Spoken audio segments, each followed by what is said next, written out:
would have a fair interview. And so at some point, we definitely should write a policy that we can follow, and we don't go off track on it.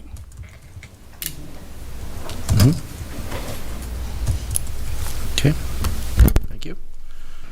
Yeah. Dr. Magnolia. Yeah, so I think there's a number of things that I think are troublesome about this. Specifically, it doesn't say what types of positions, and I think that the onerousness of 3 school committee members being on every single hiring committee for every single position in every single building in the entire system is just so unrealistic. We're expecting this policy to be violated by having that as a requirement. It would be one thing if the policy set out for positions above a certain size, so maybe any supervisory positions to require school committee members, or any positions that are in one specific bargaining unit or in another one. But as I see the way the policy is written now, it is absolutely unenforceable.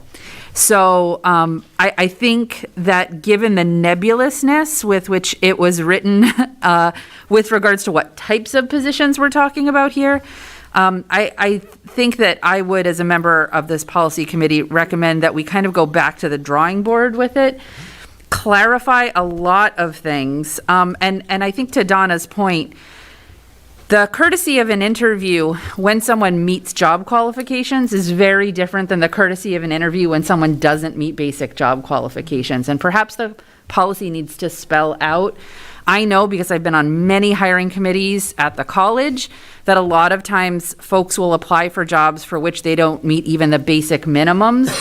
And then, they're a graduate of the college, and so they think that that should guarantee them an interview or something like that. And it's always really hard to explain that to folks. But depending on what the position is, right, there might be leeway, there might not. So I see too many holes in this to kind of clarify those things. So I just think it needs to be shorter, number one. This is 20 items long. Mm-hmm. Yeah, that's a lot. And I think it needs to be much more specific about for whom and under what circumstances we are recommending this great, diverse committee. And I think we also need to be clear about the expectations of who will be guaranteed interviews. If we're talking about meeting minimum qualifications or just residency requirements, those things should be spelled out in the policy so that there is no wiggle room for what Donna is talking about. Absolutely. Member Gately. Well, first of all, in this policy manual or policy, number 3, postings approved by the school committee. I know for a fact that the principal posting had been changed and a new posting was put in and it did not come before the committee. On number 6, when 5 or more qualified applicants have submitted complete formal applications, the principal director will organize a screening committee. Right there it states that they are qualified, so they had to meet the criteria that was listed in the posting to even get that possible interview. Maybe Dr. Magnolia is correct. Maybe somewhere in here it didn't say that they had to be qualified and meet that, and if it didn't, then we need to take it out. That's what bothers me about this, is that when this policy wasn't adhered to, with as large as it is, we have several people that, who knows, they're in principalships right now in elementary schools.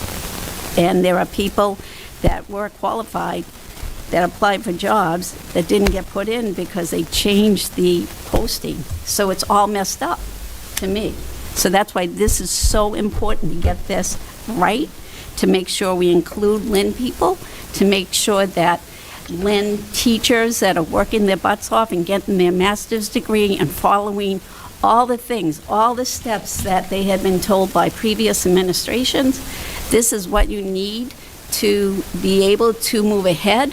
Then when they meet all those steps, they should be able to be given at least an interview.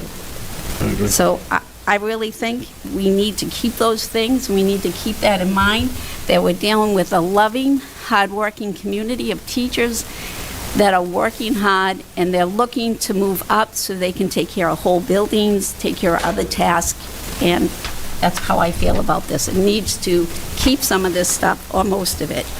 Thank you. Yeah. Member Magnolia. So I'd like to move to table this policy until we can have suggested revisions. Okay. I would second that.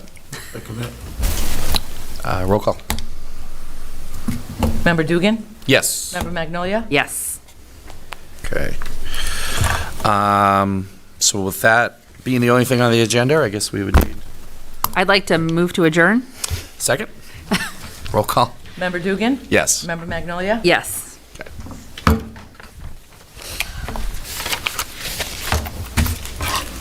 Okay, we're- Down to Jared. all right, so we gotta get that on the books to sit down with them. Yeah.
Good evening. We're going to start the open mic session. The open mic session is designed to provide an opportunity for citizens to express their views on matters of concern to the school committee. The sessions are not designed to encourage debate or lengthy exchange of views, but are to have the committee understand numerous points of view. The committee would appreciate speakers keeping their presentation to 3 minutes in order to accommodate as many people as time permits. The chair reserves the right to limit the number of speakers on the same topic to 3. All speakers must be at least 18 years of age or enrolled in high school in the Lynn Public Schools District and having discussed their views with a student government representative. The chair reserves the right to rule the speaker out of order if he or she feels that the speaker's comments are personal in nature. If a speaker's comments are directed at a school committee member or a member of school administration in attendance, that member, through the chair, may address the individual. The sessions will promptly commence 15 minutes prior to the start of the regular school committee meeting. And first on the list, we have Rich Germano. If you could please come up and state your name and address.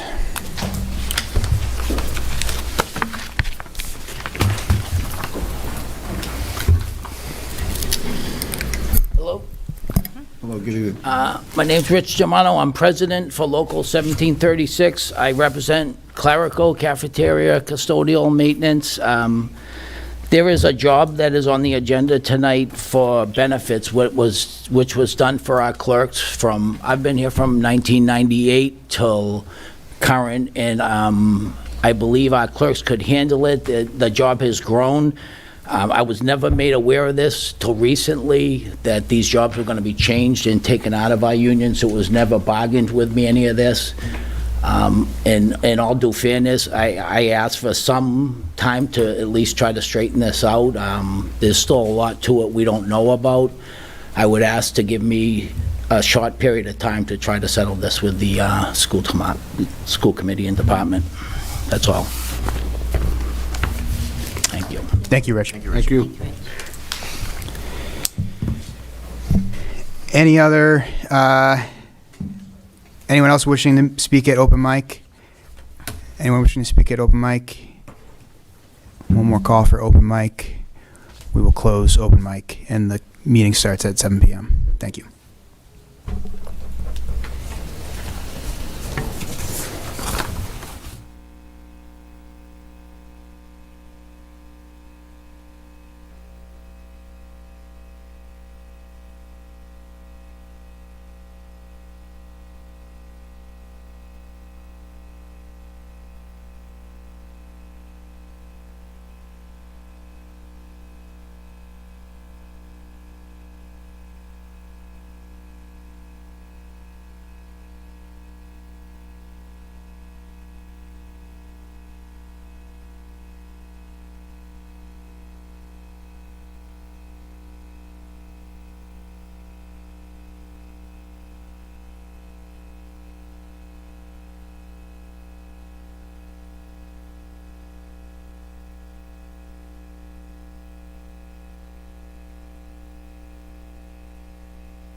Call to order the 13th regular meeting of the school committee. Roll call, please. Member Castellanos? Present. Member Capola? Present. Member Dugan? Present. Member Gately? Present. Member Magnolia? Present. Member Pena? Present. Mayor Nicholson? Present.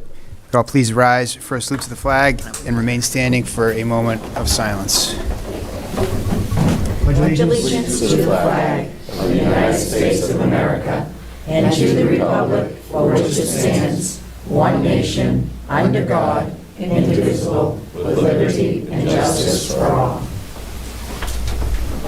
remain standing for a moment of silence.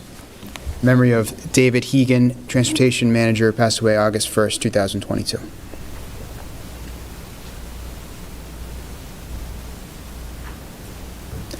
Thank you. All right, first item are the minutes from the 9th special meeting on August 29th, 2022. Make a motion that we approve the 9th special meeting on August 29, 2022. Second. Roll call, please. Member Castellanos? Yes. Member Capola? Yes. Member Dugan? Yes. Member Gately? Yes. Member Magnolia? Yes. Member Pena? Yes. Mayor Nicholson? Yes. The first item here is the superintendent search process.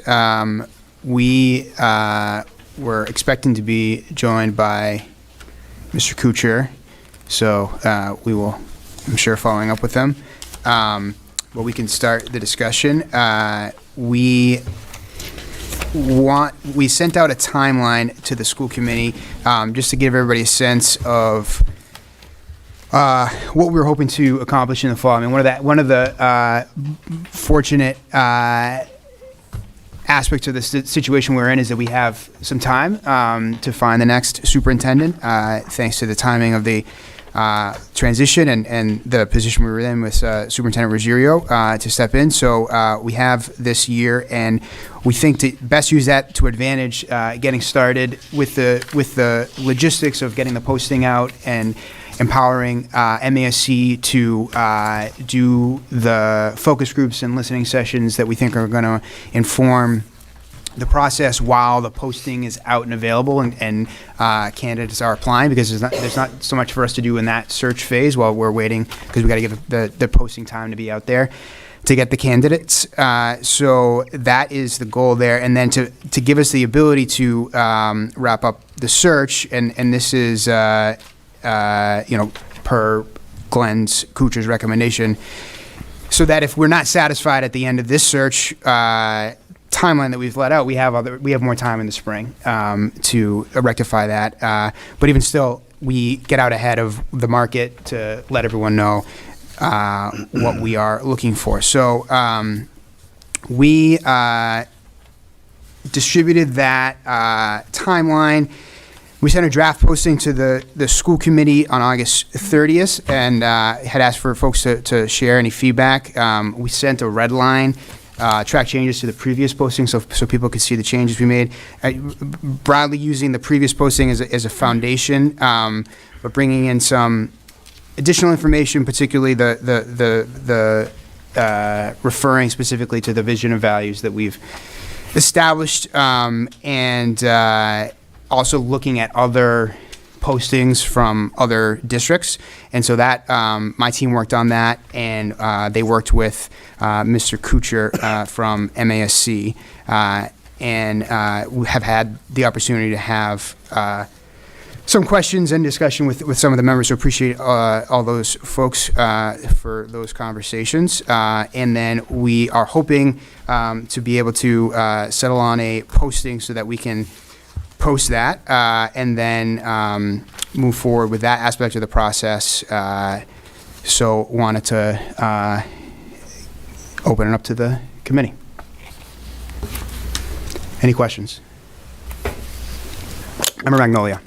I think that the posting looks great. The only thing I wondered if we should add in the About Lynn Public Schools is just how robust our early college program is.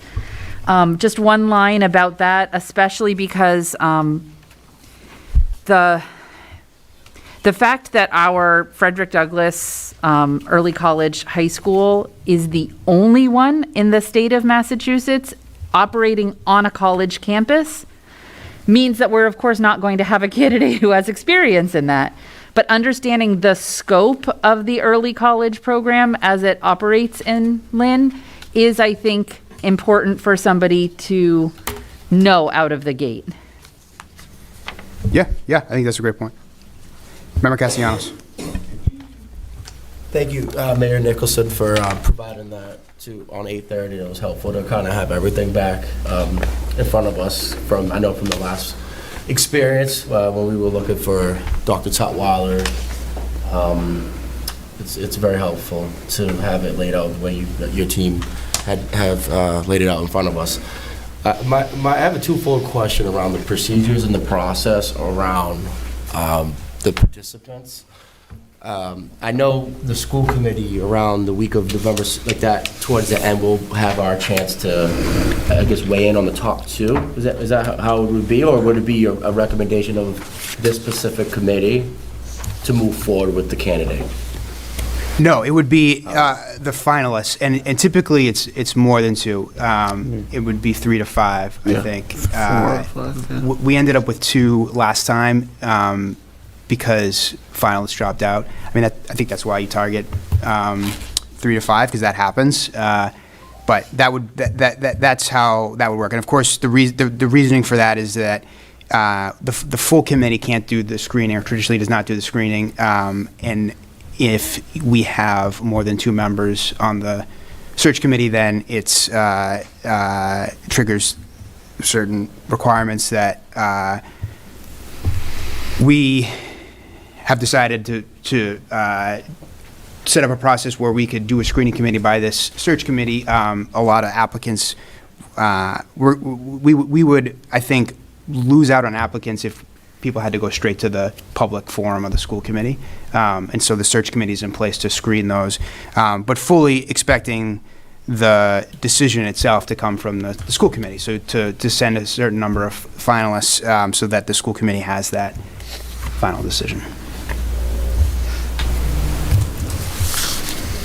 Member Capola, yep.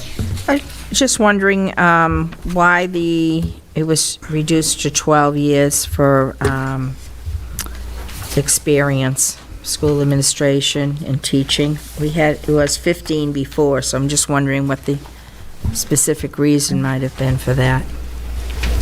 I think the only thinking there was that if there was someone who had 14 years of experience that felt like they were qualified, and the search committee felt like they were qualified, then they would be able to apply.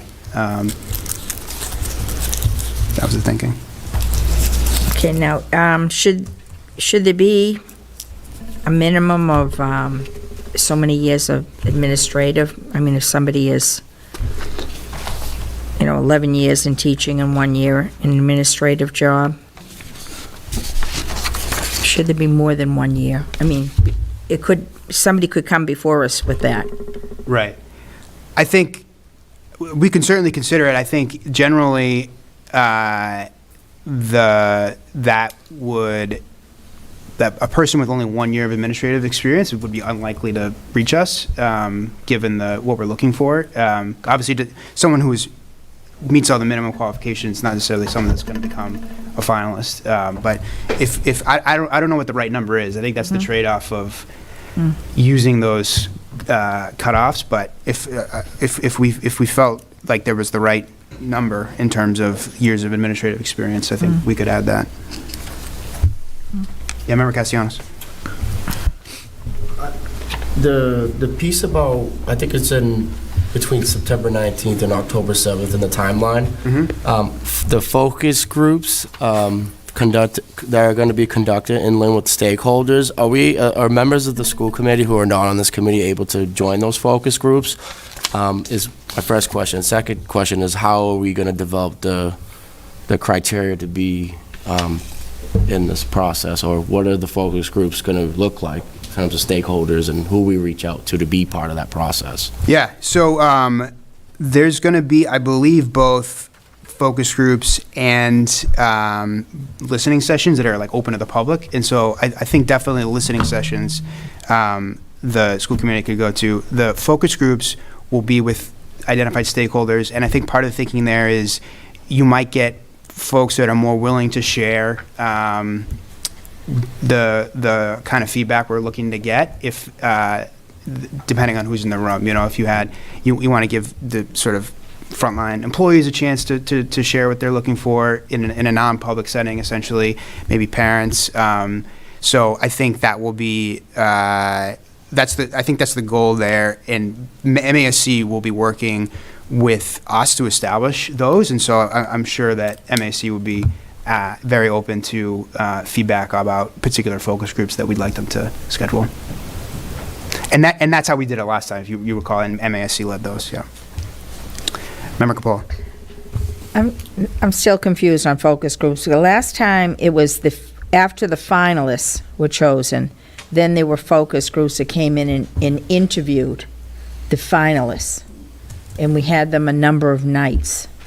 So, and if, I understand, where you, about 2 school committee members, because a lot of people who applied don't want to come out in public and say that they're applying for the job, and then, have, if they work for another district, that would be a problem for them, in the end. So, but I don't remember focus groups before that point. I remember them afterwards. People went in asking me questions. So yeah, so we can wondering. We definitely we are working with MASC because we felt like we liked the process last time, and so I think aspects of the process that we felt good about last time we'll look to replicate.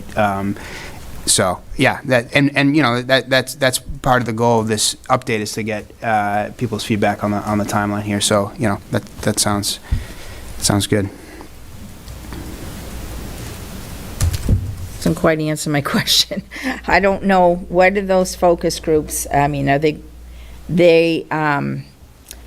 would just be meeting with the committee to give their input on what they're looking for? The focus groups in September would be meeting with MASC to give input on what we're looking for. I think it sounds like you're talking about interviews with the finalists that you said. Yeah, that's after that, but right. I don't really remember that last time, focus groups coming in and meeting.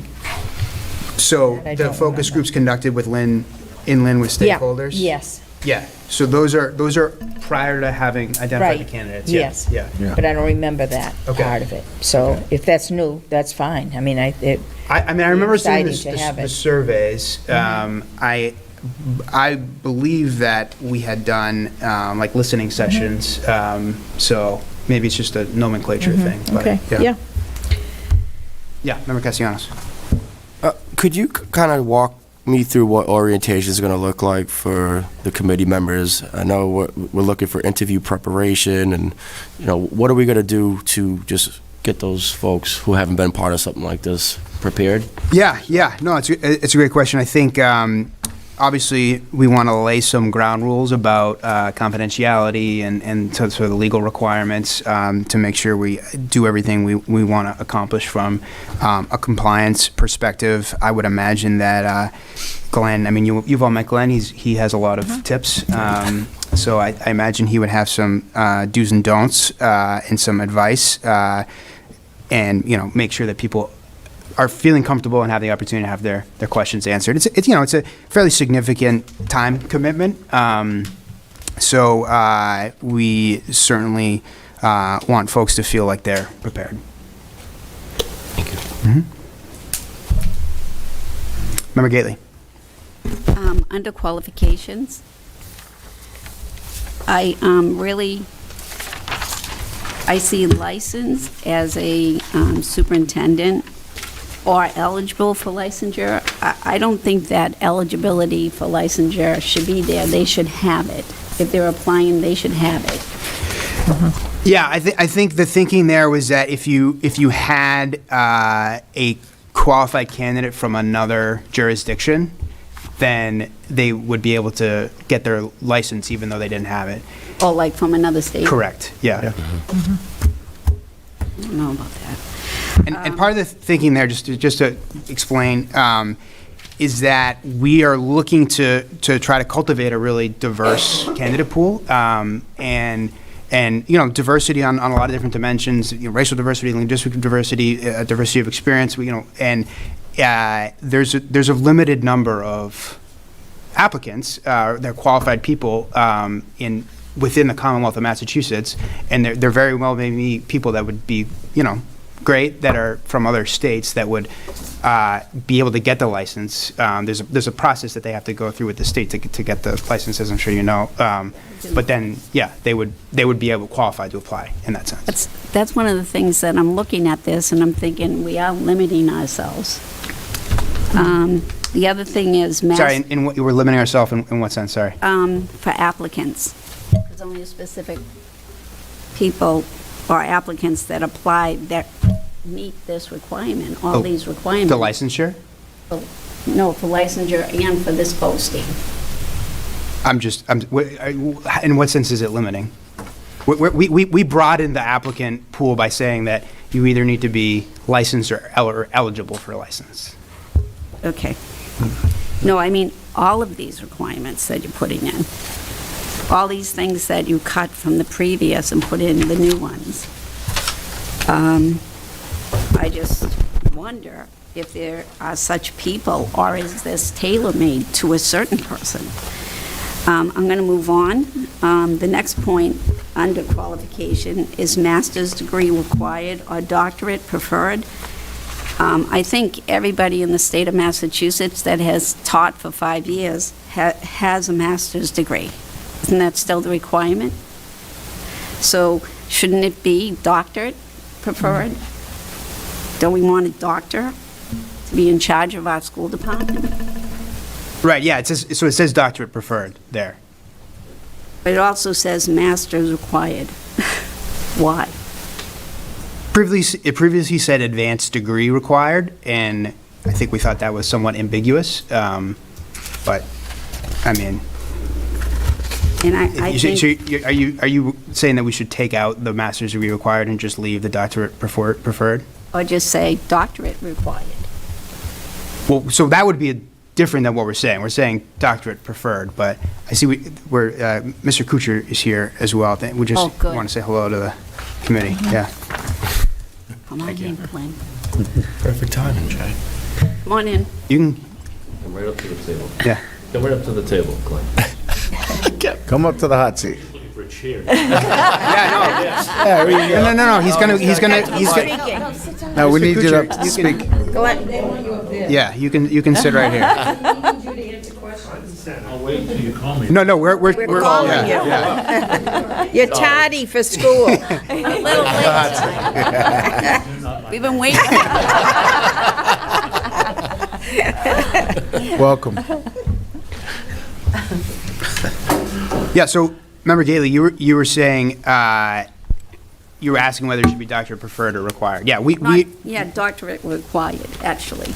But you were just saying that you were worried about constricting the pool of eligible applicants, right? Yeah, but not by their qualifications. Okay. Like a doctorate compared to a master's degree.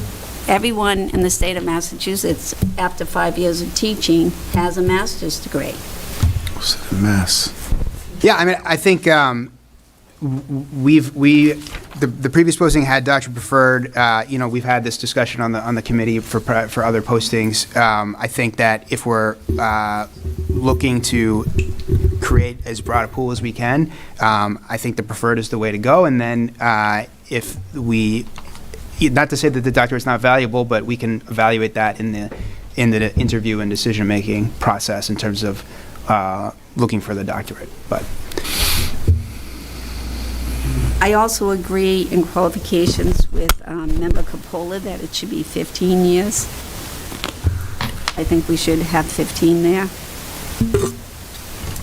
And I have some questions about the committee, the search committee. And when I looked through this list of names and their affiliations, I don't see anyone representing special ed, nor do I see anyone representing regular ed. But I see a teacher representing ESL. So for all equity, I think we should have all of them, unless there's someone here that I don't know that is special ed or regular ed. Yeah, so we had, when looking for trying to line up someone with special education experience, that person was unable to commit to the timing. So if folks have suggestions for someone with that particular special education experience, I think we could definitely add them. For the general ed, I think that people on the committee do have experience with general education. So, yeah.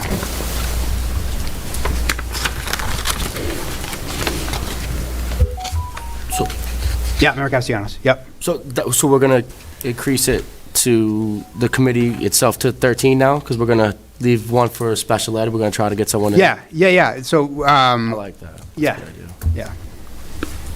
So,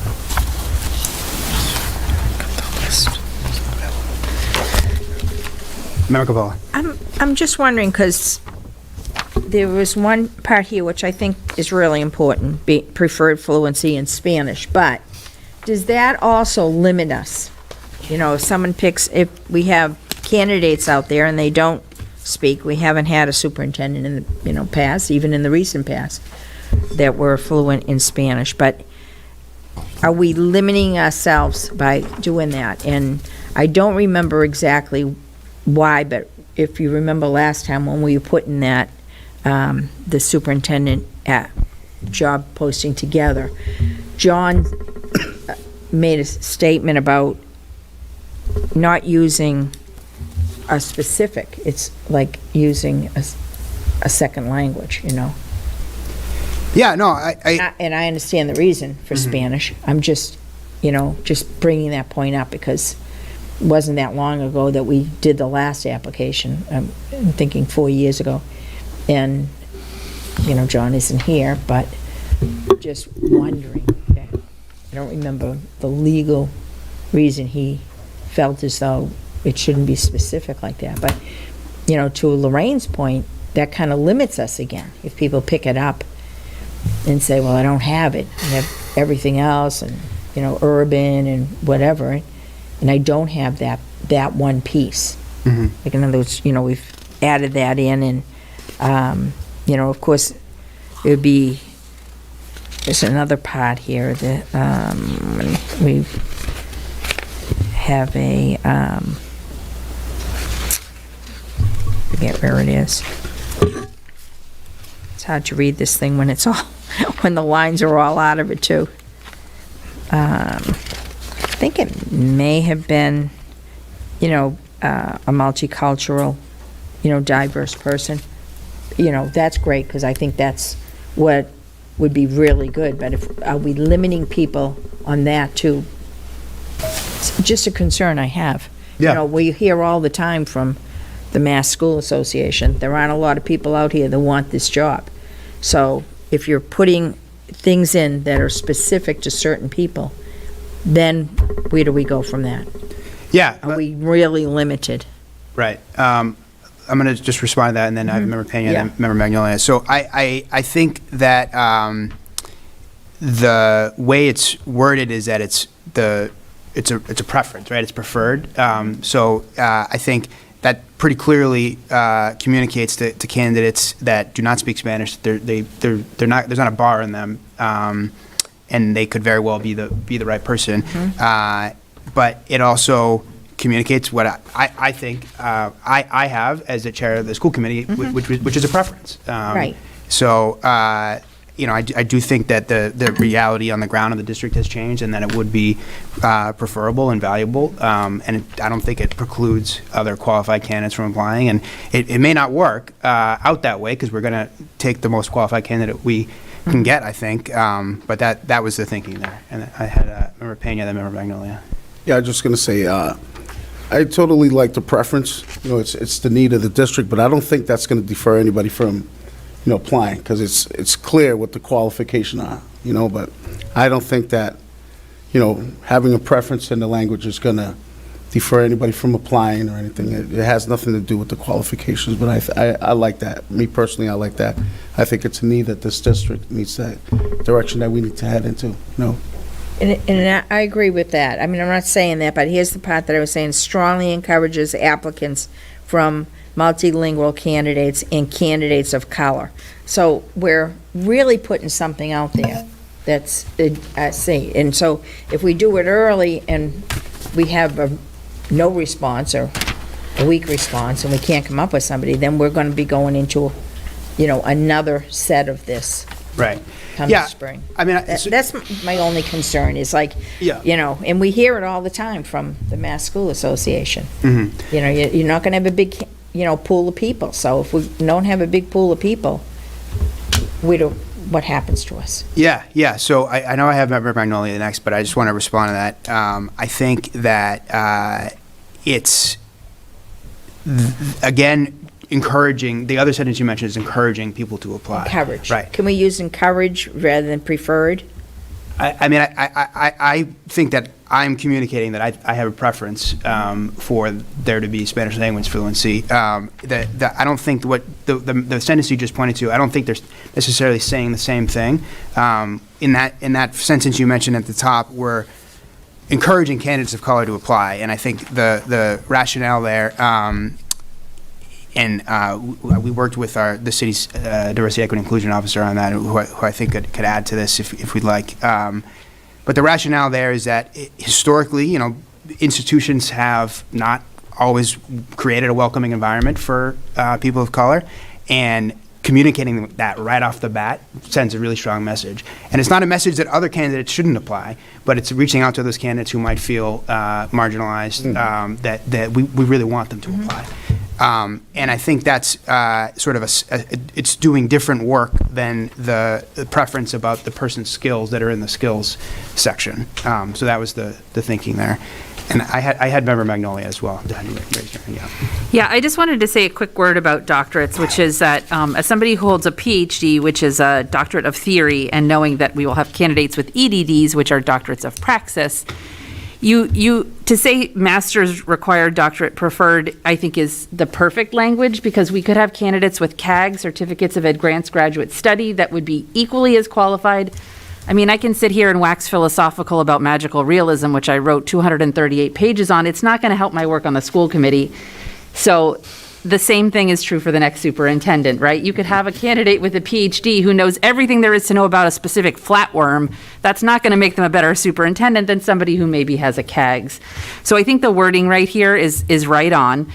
But I want to say something about the preferred fluency in Spanish, having recently gone through a very large search for a president. And that is, it is very easy, if one does not check a box in the candidates for diversity, to think that something is worded in such a way to encourage candidates of diversity. And those of us who don't check those boxes have to be better listeners to folks' recommendations who are saying this is welcoming language. And so I am going to defer to our DEI officer here and say that the terminology, preferred fluency in Spanish, is something that is going to encourage candidates to apply who have that as their specific skill set. And also, maybe they have a master's degree. So to my mind, that combination, it does widen our pool as wide as it can be and should be, and I just want to endorse it. Thank you. Member Gailey. I would like to add to that, if we need to be specific, so it should be doctorate in education. We want to be specific about the Mr. doctorate. Kuchar, you want to weigh in on that?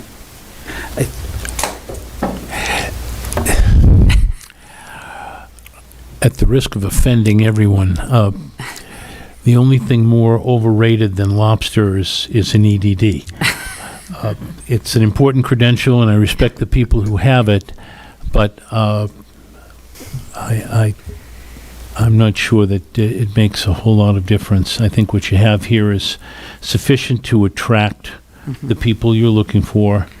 I think there are people who are not proficient in Spanish who would still apply because they always do, and good people always do that. I don't know whether that's an answer specifically to your question, but There are people who possess advanced degrees in the sciences who teach science, and their advanced degrees are in the science itself, as opposed to in the field of educational theory or policy or practice, whatever it might be. So I don't see that as a significant credential. I think that the search committee and the school committee should review the resumes and backgrounds in depth and make a judgment about how appropriate they feel that candidate is for this position in Lynn at this time. Maybe take a look at the transcript and see what they think would relate well to Lynn. Superintendent. Can I also give a perspective? Please. So I've been in Lynn a long time and wanted to get my doctorate. Actually started the process 3 different times, but it never came to fruition for a few reasons. One, professionally, I went to Harrington as level 4, then I went to Ford. That was the first time I started an application. But then once I was at Harrington doing level 4 work, I didn't have time to do a doctorate. Then the second time, after being at Harrington for a while and things started settling, I went to Ford for half a year. I was doing 2 schools simultaneously. Couldn't do it then either, so I had to stop the process. And then the third time, it was a family obligation.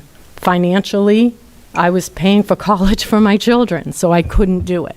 So the perspective I want to bring to the table is it doesn't always fit in people's financials to do it or time to do it because of a variety of reasons. I personally, 37 years in education, think that I bring a lot to the table without a doctorate. So it's just a different perspective to think about. Thank you, Deb. That's like 4 PhDs, if you ask me. I'm just saying, experience, man. Hey.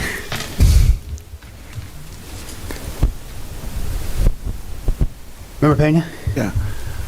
Understanding where we're trying to broaden the search, I totally agree with the language here, and being open to go in other states and preferably, bringing a candidate who doesn't have a doctorate to apply for the doctorate. I think this is, I support this language. I really appreciate it. Thank you. Member Magnolia?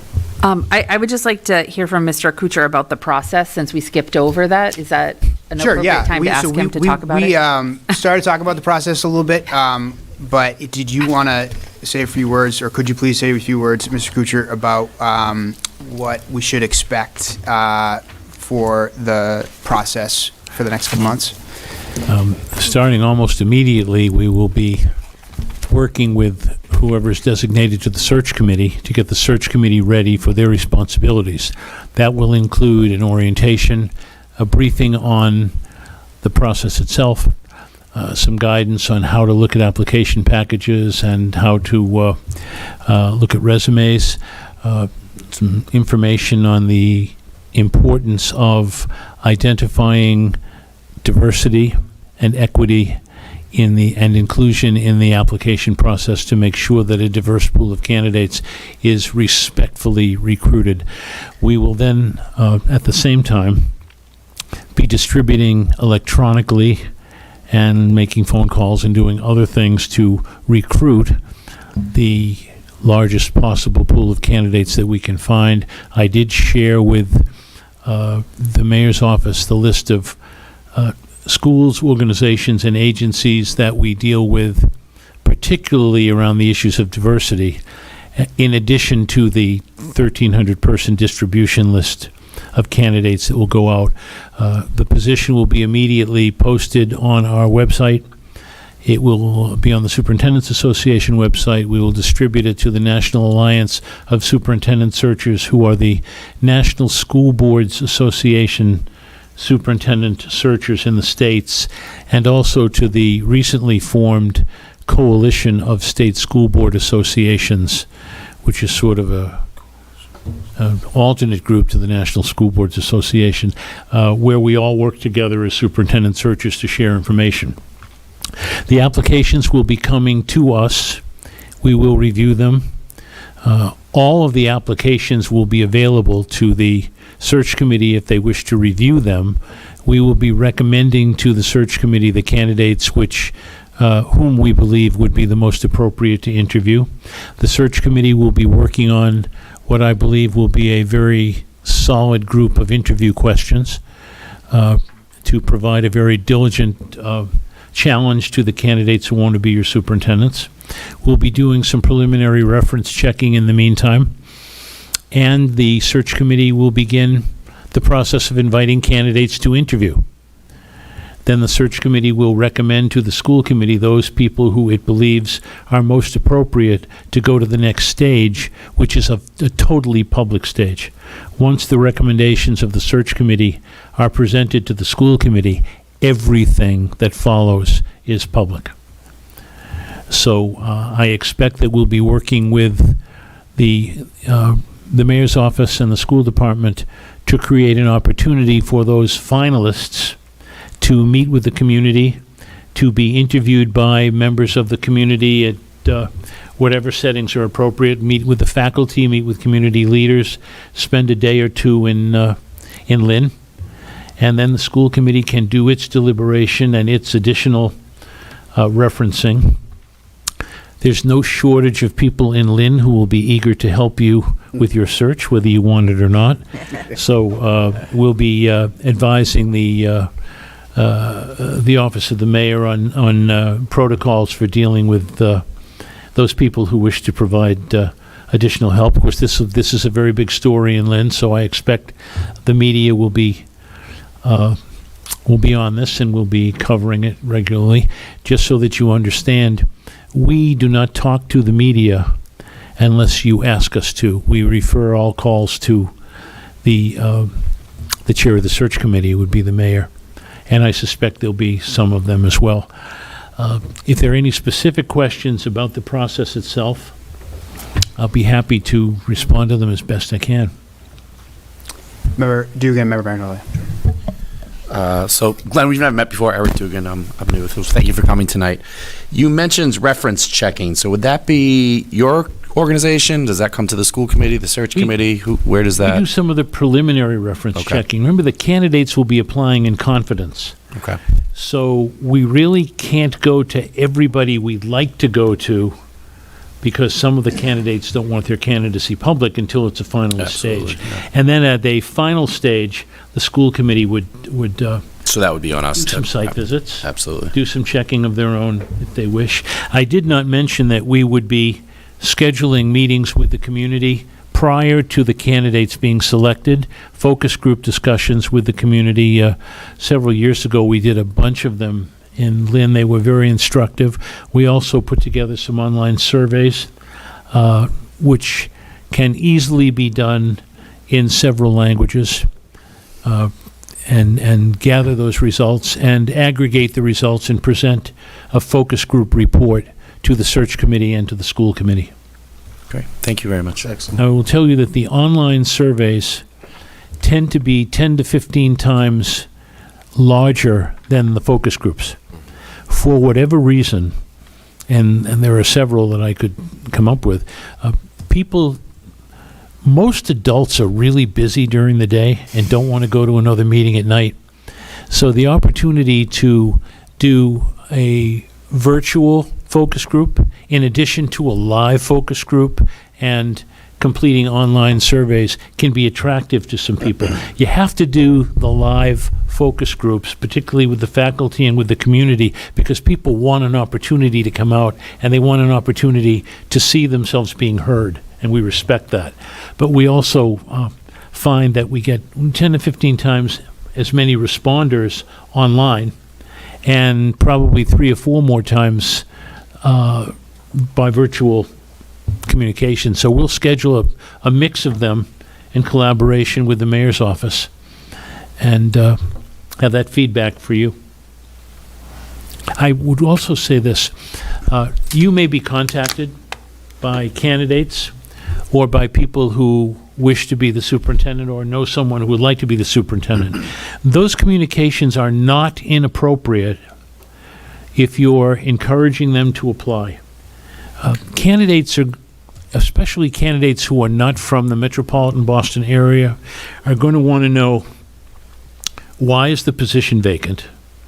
Well, your superintendent, left under very good circumstances, and for him, and they're going to want to know what the district is like, and this is a good urban district with a good reputation. The community has a good reputation. The community has an unusually good reputation with what I would say welcoming the stranger.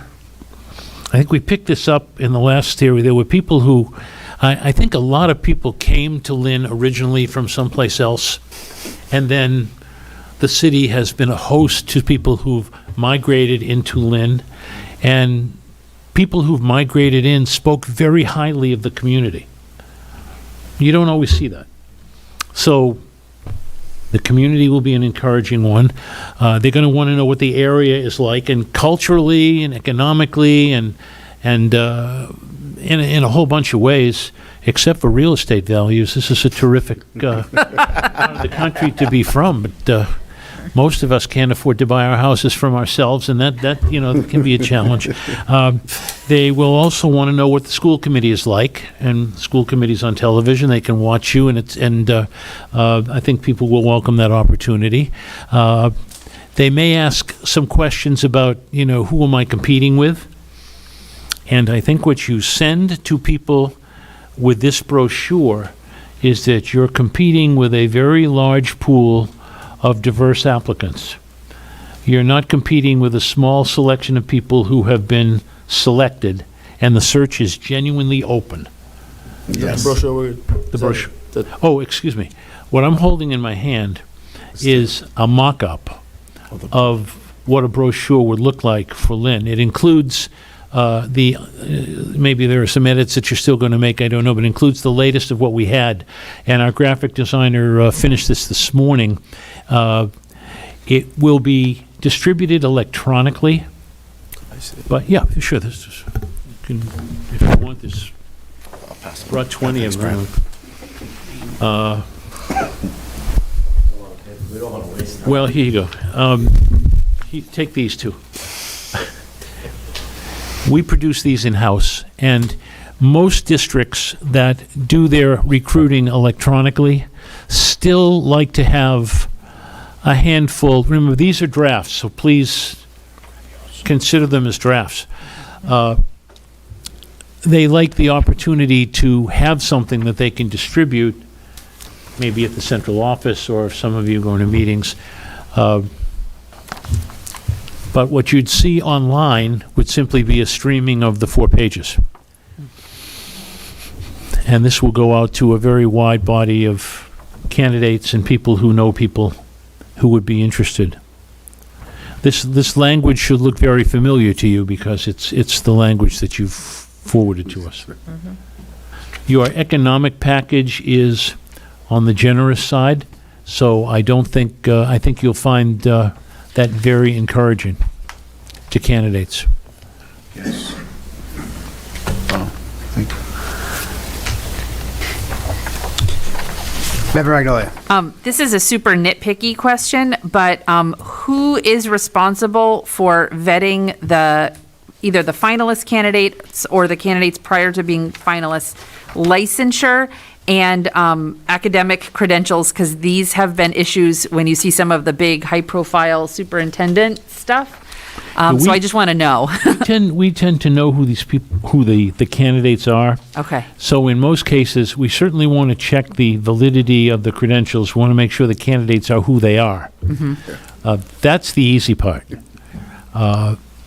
What you want to find is, at some point, once the candidates are public, you want to begin the work on doing some of the deep referencing, and that would include talking to immediate supervisors, colleagues, other people who know them. Certainly there's a social media search. The problem with social media is it's very risky and not everything on it is accurate. There are candidates out there who have, through acts of courage or because they did the right thing rather than the popular thing, might have some people out there that don't like them. Now, I don't know how many of you are educators, but I can sense that any of you who are principals or have been central office administrators may in your lives have suspended a student from school, coached someone out of the profession, said no to a parent, a demanding parent, and you can expect that those people are Googling you once a week to find out where you are, so that they can warn the school committee that Satan sent you to Lynn and you shouldn't hire these people. And there are a number of very good candidates whose Google is unflattering through no fault of their own. So we try to clear that, but there's no way around it.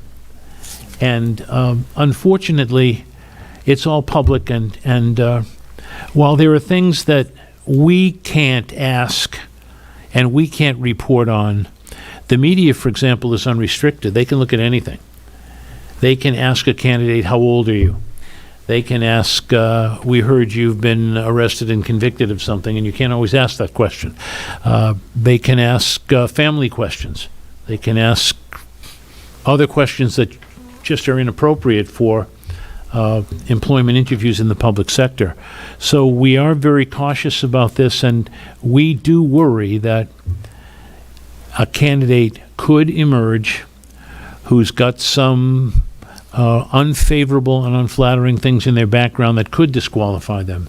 So we want to make sure that we can all do our due diligence to discover that.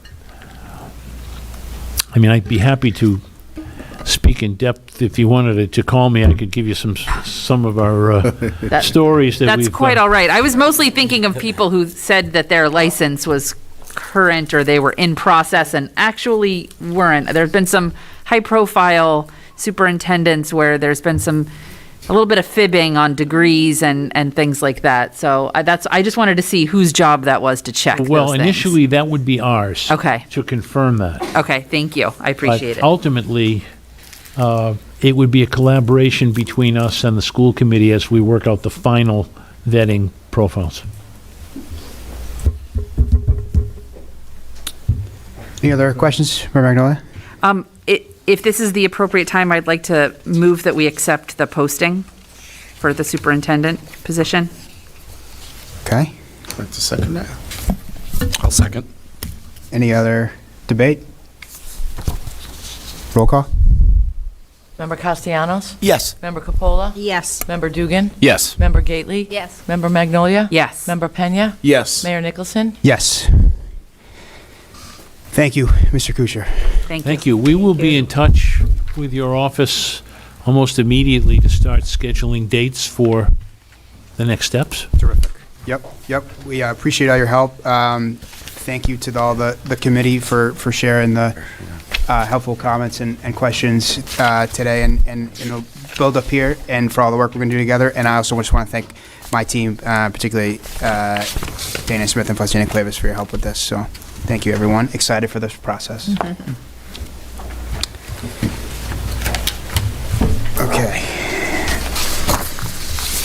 All right, next on the agenda is the vote to authorize the signing of an MOU between the city and the school department for benefits position in human resources. So I just wanted to say a couple things about that before we get started. I'll let you, after you, I have a question. Okay. Or Yep. So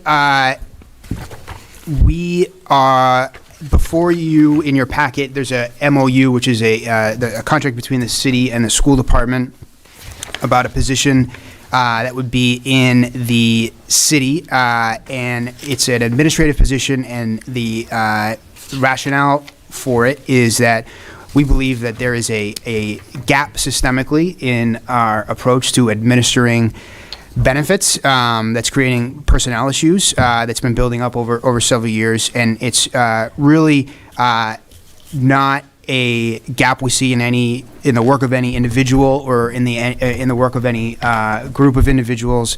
We see it as a gap in the way that we have our system structured in terms of the administration of the benefits, and it is having consequences, and so we do feel like we need to address it. There's folks that are not able to get the coverage that they're entitled to because they aren't getting offered their insurance in the right moment. People who end up having to owe money to the city for issues with premium billing, and this is compounded over the years just because the Affordable Care Act. So it's created issues where there's lack of compliance with the Affordable Care Act regulations, which generates fines with the federal government.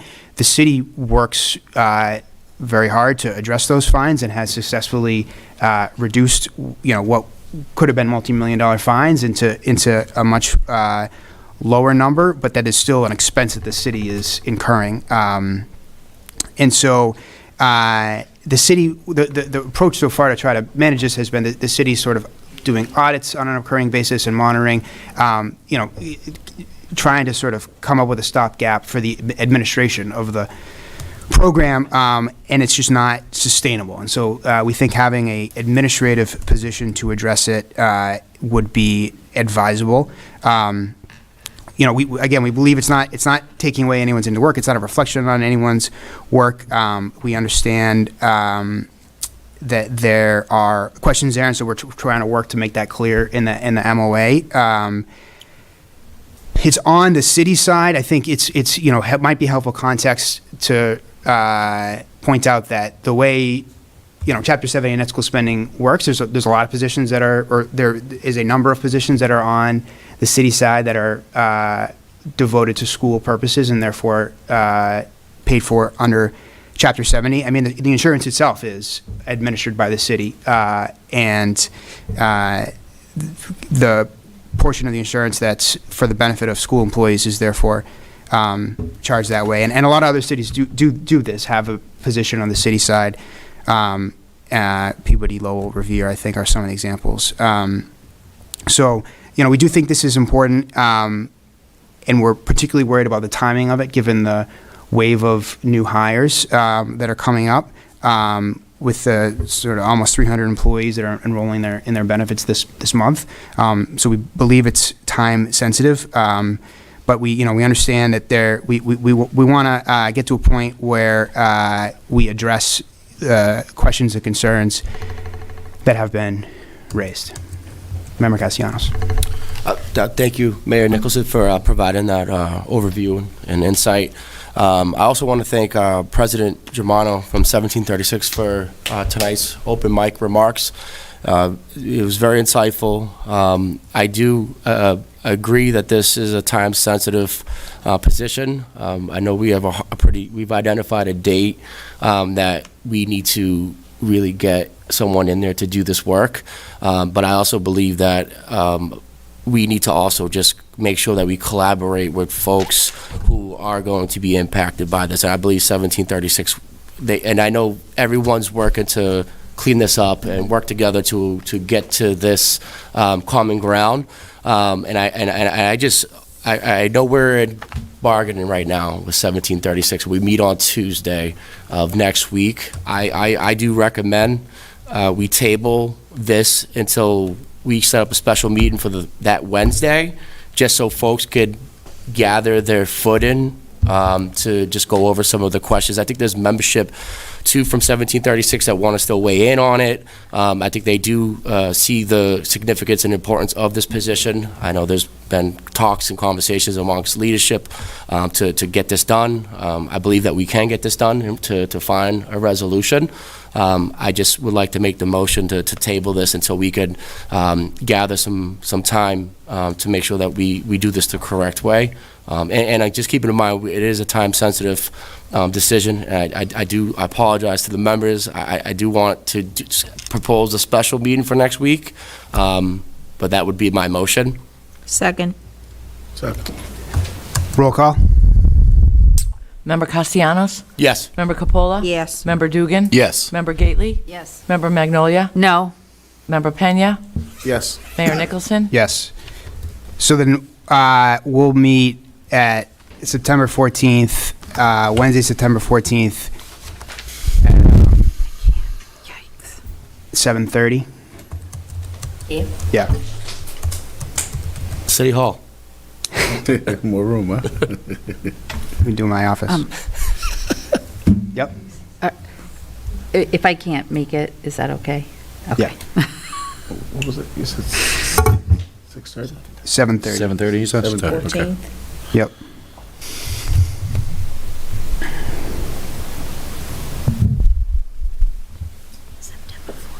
Yeah.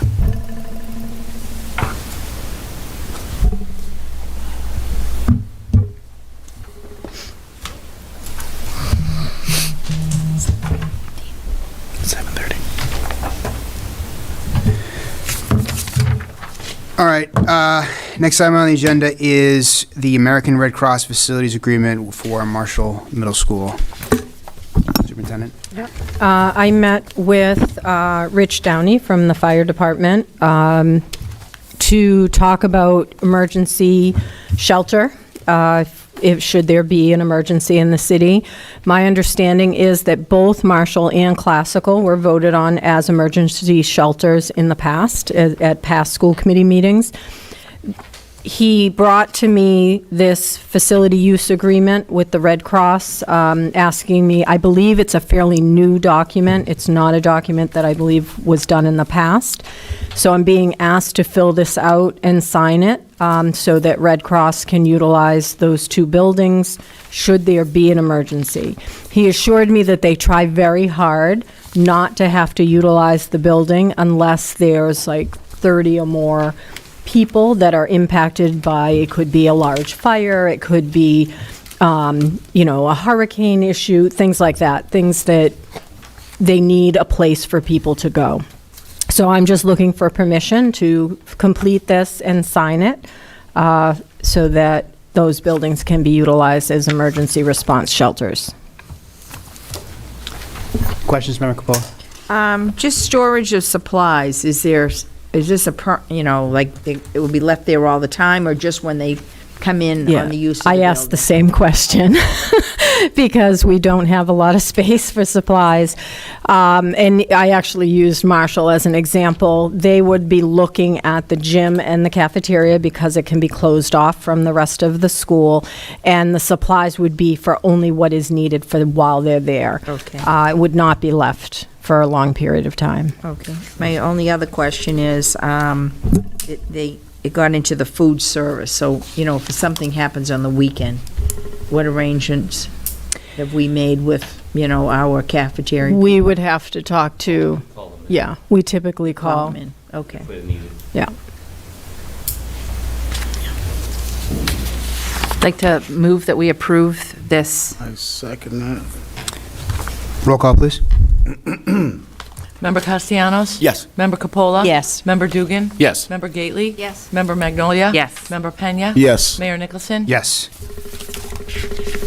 Next item on the agenda is any votes taken in the policy subcommittee meeting.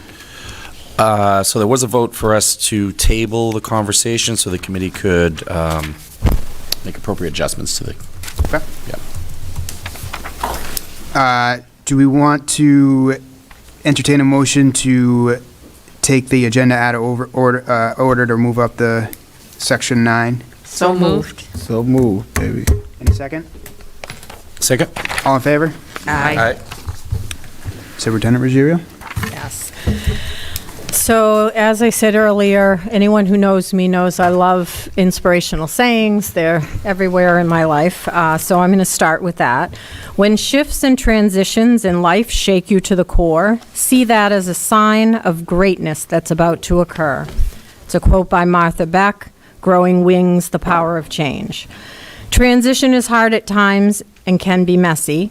Our district has been adjusting to many transitions this summer and into this coming school year. Transitions in leadership, both at the district level and school level. Transition with our student information system moving from eSchool to PowerSchool. Transition to new curriculum resources in ELA and math. And transition of new staff and the critical shortage of educators and staff that all educational institutions are dealing with right now.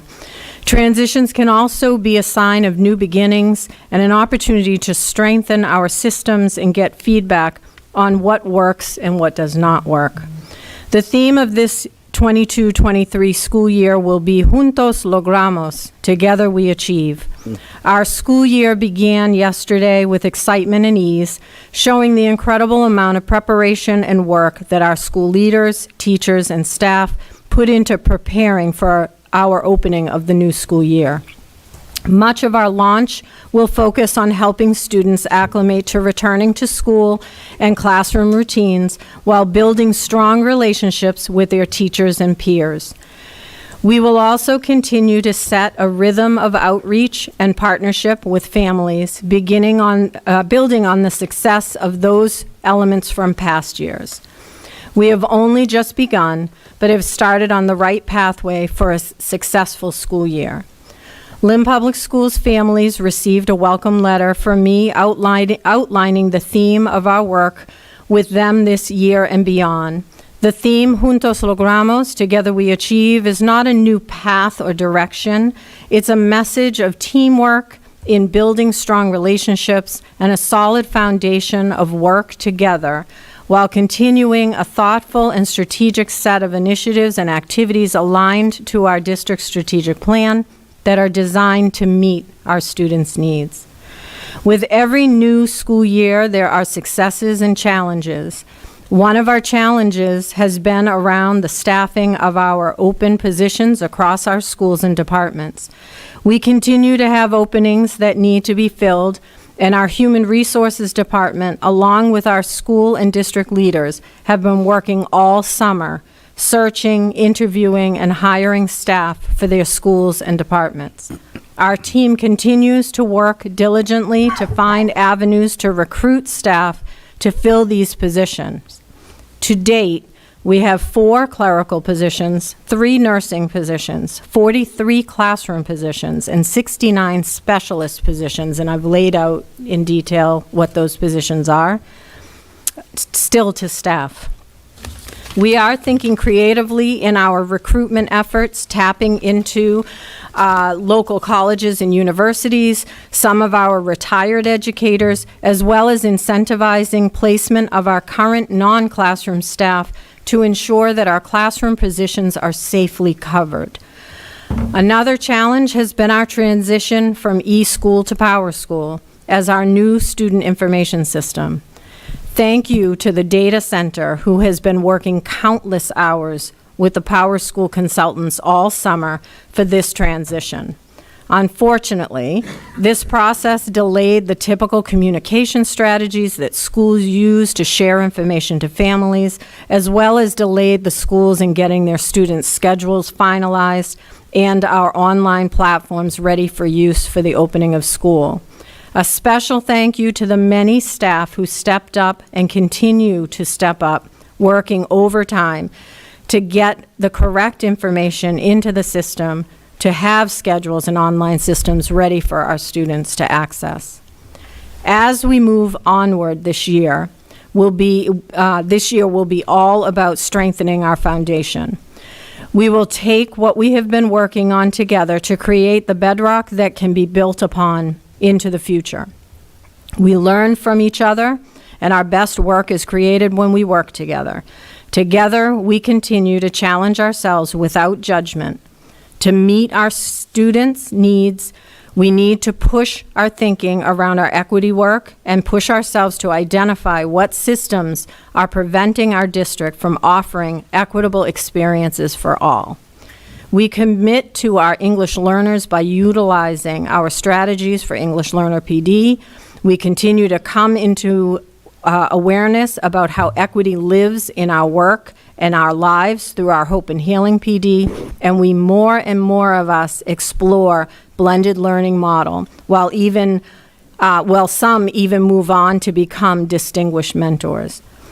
We will continue our reflection and professional work by completing the last 2 quarters, although we may adjust that, we're having conversations, of Hope and Healing PD. And we will continue offering blended learning modules for those who are interested. And we'll continue working together this year on lesson planning that is grounded and focused on how we support our most underserved students, our students with disabilities, and our multilingual learners. Yes.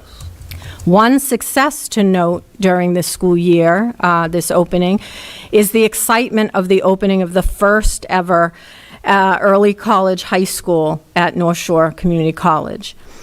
Lynn Public Schools and North Shore Community College are thrilled to be able to offer such a wonderful opportunity to our students and look forward to planning together the expansion of this program.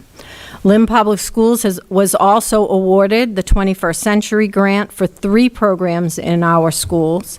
Campfire of North Shore will add a third school to do and offer students from Hood School after-school programming. Also, Leap for Education will continue their work with the Dream More program at Thurgood Marshall, as well as expanding that program to Lynn English for a teen center after school, supported in part with the 21st Century Grant funds as well. We continue to investigate other opportunities to support our students and families around additional after-school programs. We as a collective team will learn together and fortify the solid foundation that our students need and deserve. This year will primarily be about creating the systems and supports that we have been missing. Uniform systems will move us all toward the same goal while including and elevating teacher, staff, students, and families in the process. We need to provide our teachers and staff with the space and autonomy to do what they do best, utilize their strengths daily to create and elevate student learning. Included with my superintendent report, I have given you a draft. It will be a living document, basically, this year. We'll add to it. But this is the school committee look-ahead for the year. And we'll show some of the presentations we will do, some of the subcommittee work that we already have in the plans, and some topics with the superintendent's report. And I will update this as the year goes. Thank you. Thank you. Thank you. Member Castellanos. Superintendent Rosario, I want to say thank you for your communication report. Very in-depth. We really appreciate the transparency and what you're putting on there. I wanted to give a quick plug and a thank you to showing up to Leap for Education's Dream More summer program. I got to take part in a summer opportunity with some of the colleagues from the school committee and some of the leaders down in the district, and we got to go see what Dream More is doing. Leap for Education is doing a lot of fantastic work. I know Gary Torres was actually part of the Dream More program. It was inspiring to see the student and teacher and staff engagement, and it was so rewarding to see the expansion into the high school, because you had students and folks who volunteered during the summer who were social workers who are now, they were at the Dream More program, now will be at the high school level. So, and we got to hear from students who really, it didn't feel like I was talking to a student, like felt like I was talking to like an adult, and it was actually very inspiring, and I'm just very grateful for LEAP. I'm very grateful for the other 21st Century grant programs that we have. I know Campfire, and also, you know, we have Girls Inc. There's so many just partnerships in this district that we rely on to get these students to reach that student success that we all want them to. And it's it goes back to it takes a village, and I'm grateful for folks in this room that actually take the time to recognize the folks involved in the operation. So thank you. Thank you. Member Gailey. Then Member. I also want to thank you for that new program. I went with Mr. Castellanos, and it was very impressive, and I was very supportive of putting it up into the high school for a teen center. The students clarified and let us know how important that was, and it was really important to see. I've been very aware of the work that Campfire North Shore has done, and I'm sure that Hood School, the parents at Hood School are thrilled to be getting an after-school program, and I really hope that we continue to get after-school programs to help students with studying, learning the curriculum, parents to learn the curriculum, and thank you for that opportunity of me to go and attend. It was really impressive. Member Pena. Thank you, Superintendent Deb. That was so robust. Thank you. No, I'm just kidding, just joking. But I really like the Juntos Logramos. That sends a great message out there, you know, of teamwork, and I like the direction that we're heading. I really, really appreciate that. Just to echo what Brian was saying, the LEAP program was really, really good down in Marshall School, and you know, getting those grants, that's really good. I'm excited to see the work that we're going to put together, and but I really, really want to echo on that. Juntos Logramos. That sends a great teamwork message, and that just touches me. That's my new theme. Juntos Logramos. It's the theme this year, so that is the theme. Thank you. Member Magnolia. Thank you for the update, Superintendent. I had a question about the intersection of the data center, the information programming. I just closed my thing to... Student information. Yes, Yeah. exactly. With the lack of classroom teachers, I happen to have my child who was affected with there was no classroom teacher for you, but you're in this room kind of thing. And the first couple days have been a little bit chaotic as kids move into and out of classrooms at her school. And I was just sort of wondering if there was a plan for those classrooms who've had someone come in to take them because there wasn't a classroom teacher there. This is an elementary school. In terms of communications with parents about who that lead is. And one of my recommendations would be that a communication goes out to the parents in those schools who have folks that are maybe like a specialist that's in as a classroom teacher because they don't have a classroom teacher. And here's the reason why I'm sort of suggesting this. For kids who got through the pandemic just fine, this is not a big deal. This kind of like slight chaos is entertainment for the first couple days of school. But for kids who didn't come through the pandemic fine, school's supposed to be the safe place where everything is kind of predictable. And even just an additional communication home to parents to say, hey, your kid happens to be in a room where we're still looking for somebody, and so there might be a couple different folks that are taking the classroom. We understand this. This is totally normal.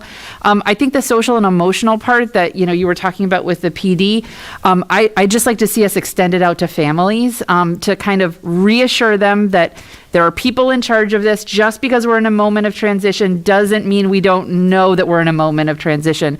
Because sometimes I wish that parents could read your superintendent's report. I feel like it would be really reassuring to them. So if some version of that could go to the schools where there aren't classroom teachers that are going to be consistent, I think that would go a long way to reassuring. Obviously, I'm in a unique position as a member of the school committee to kind of ask questions of folks that other parents might not even know to ask. So a preemptive dissemination of both information but also reassurance, I think, would be super useful, especially if it went out at the beginning of next week. Everyone's kind of assuming this week to be a little bit chaotic, but if things haven't settled down by next week, I think it would mean a lot. I just want to assure you, I agree with you 100%. I think we really were scrambling at every level, the school level, the district level, trying to come up with creative ways that we could make sure that classrooms were not chaotic. Our expectation is that any non-classroom teacher, if there is a classroom that needs a teacher, that one teacher would be put into that classroom until we are able to hire someone. We've worked with the teachers union on some agreements that I'll be sharing later, but acknowledging that we're asking teachers to leave positions that they own to do something else. And so we are incentivizing that to some extent. But the goal is to keep consistency for our children. So I'm sorry if that was the experience so far, but that will be corrected.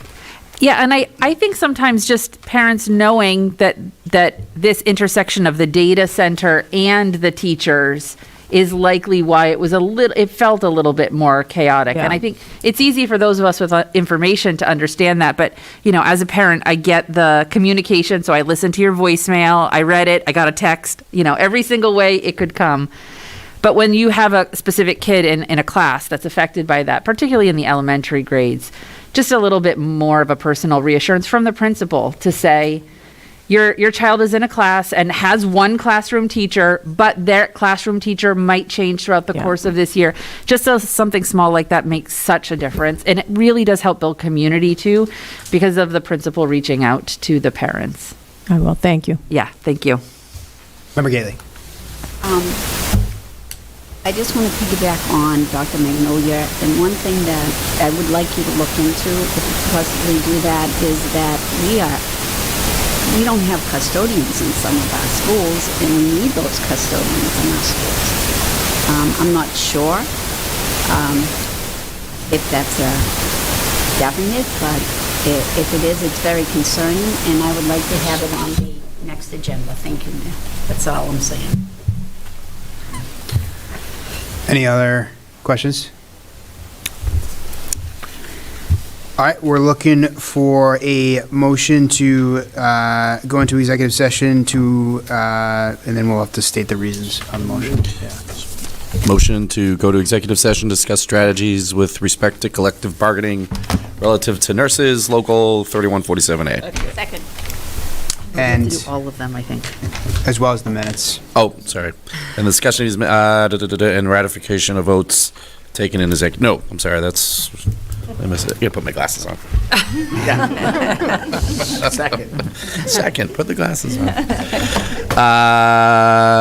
All right, and then request for executive session to approve executive session minutes from August 29th, 2022. Yep. And then non-union personnel. And then yeah. non-union personnel, yes. And you have to read the discussion of these matters, which involves. Discussion of these matters involve detrimental effect on and involve strategy in an open meeting may have a detrimental effect on strategy in an open meeting. Thank you. Excellent. Made You're and welcome. seconded. Roll call, please. Member Castellanos? Yes. Member Capola? Yes. Member Dugan? That was a tough one. Member- Yes. Member Gately? Member Magnolia? Yes. Member Pena? Yes. Mayor Nicholson? Yes.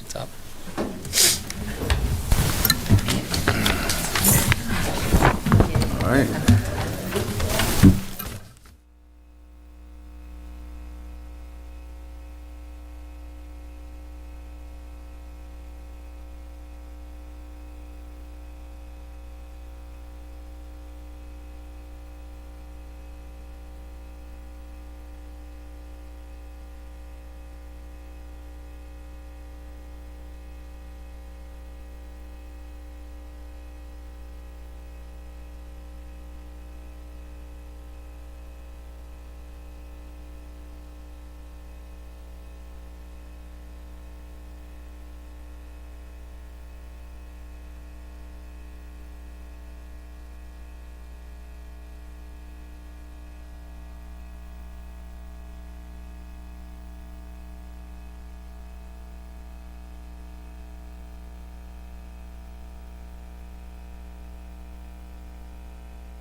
Test 1, 2, 3.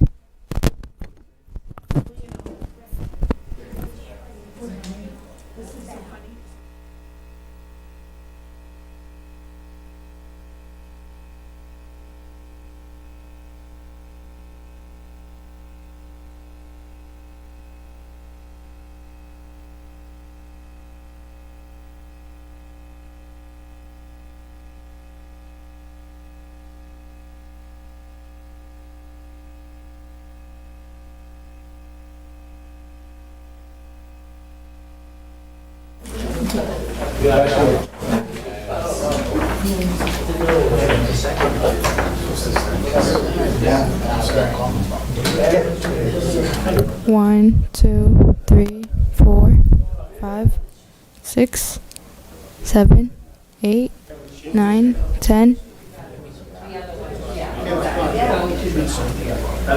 Yeah.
Do I have to request that in March?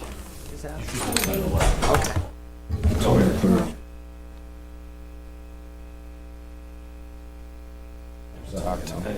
Okay.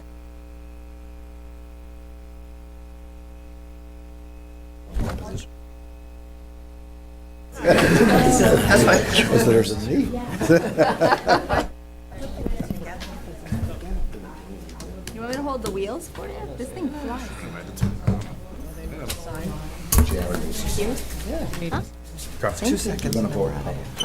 Yep, this week I'm blue. Very encouraging.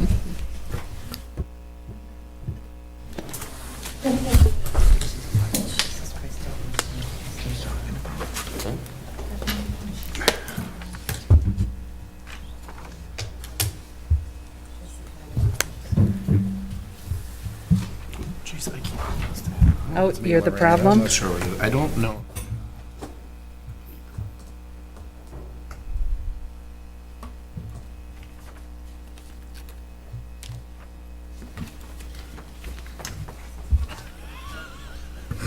Hold it, everybody else. All right. Okay. Oh, yeah, that's right. All right. Yeah. Oh, yeah. Or out there. Not down there. It's like right on the border for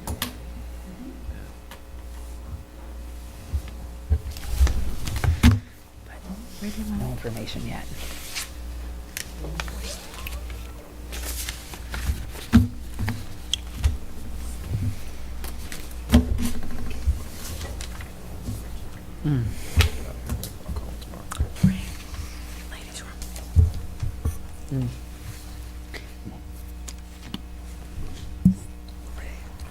Lorian's in the back.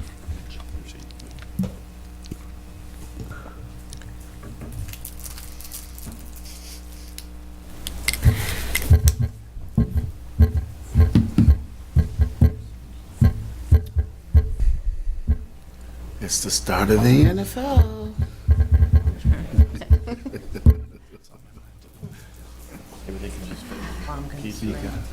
Don't glare at me. What do you got? When you gotta go. All right. I'd like to move that we return to regular session. Any a second?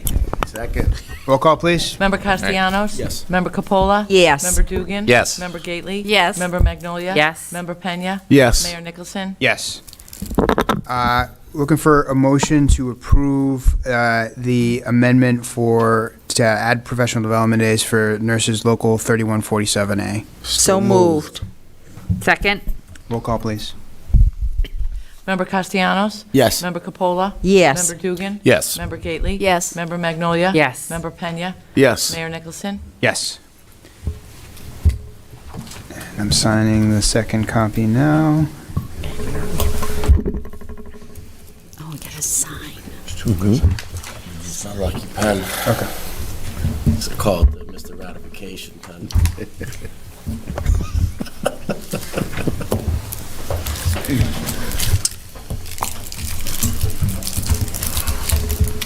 Seeing no further business, Motion to adjourn.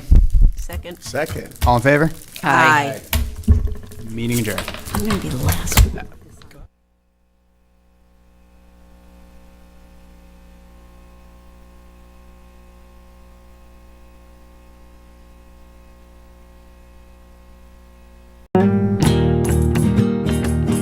Make me feel like an outsider staring through a pane of glass.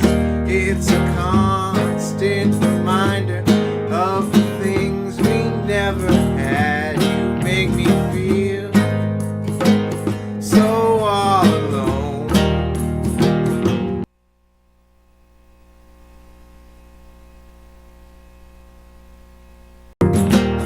My broken heart has turned to stone.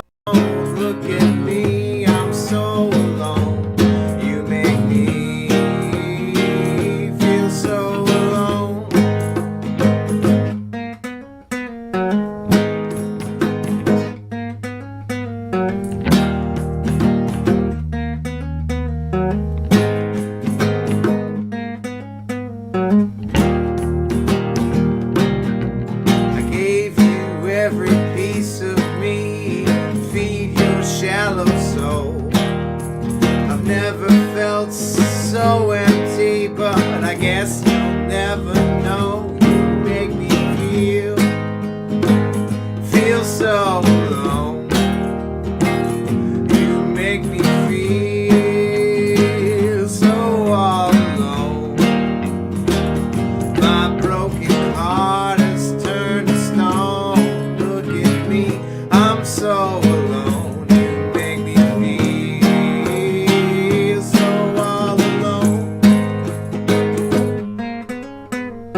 apple that you stole.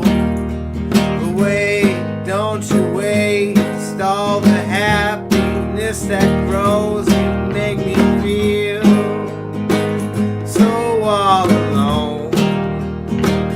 You make me feel so all alone.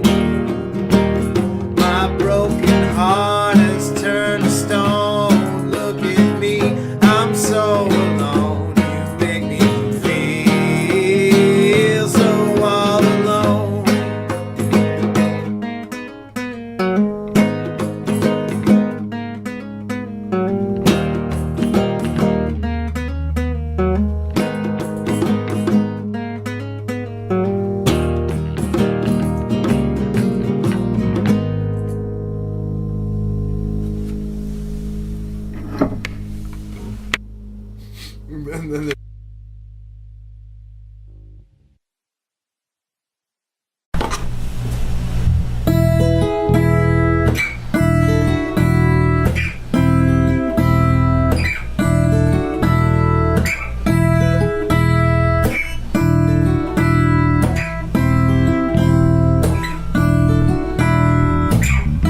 I don't know you, but I've seen you before.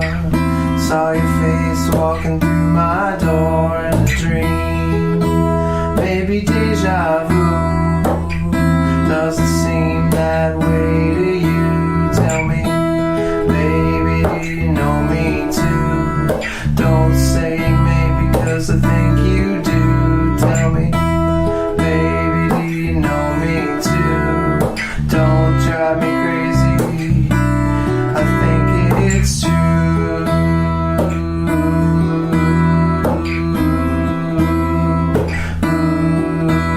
Your eyes tell me a story so true, gentle sighs. Tell me more than I knew. You're an actress trying to pretend, damsel in distress, crying to contend. Tell me, baby, do you know me too? Don't say maybe, 'cause I think you do. Tell me, baby, do you know me too? Don't drive me crazy, you know it's true.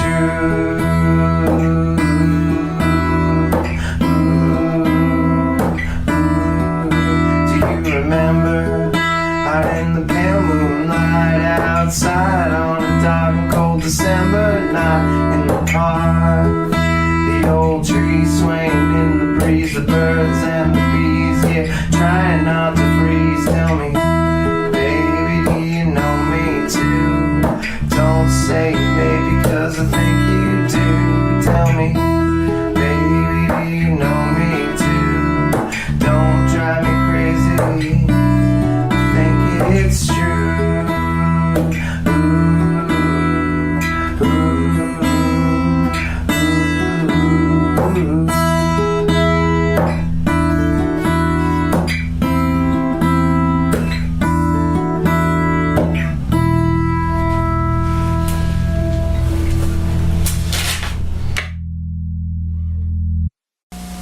No, the earth has not stopped turning. The sun has not stopped coming up to shine new light into your life and your situation every single day of your life.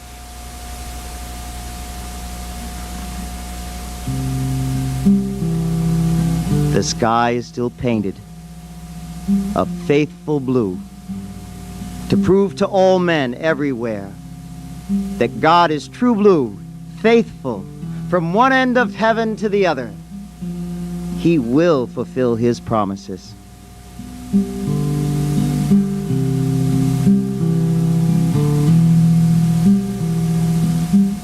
And it can happen for you, whatever it is you need. It doesn't matter who you are. It doesn't matter where you've been. It doesn't matter what the scar. It doesn't matter what the sin. It doesn't. No further questions for Nick? I have a question. Okay. Anyone else here opposed to this petition? Anyone else here opposed to this petition? Anyone else here opposed to this petition? Hearing none, those against, those opposed.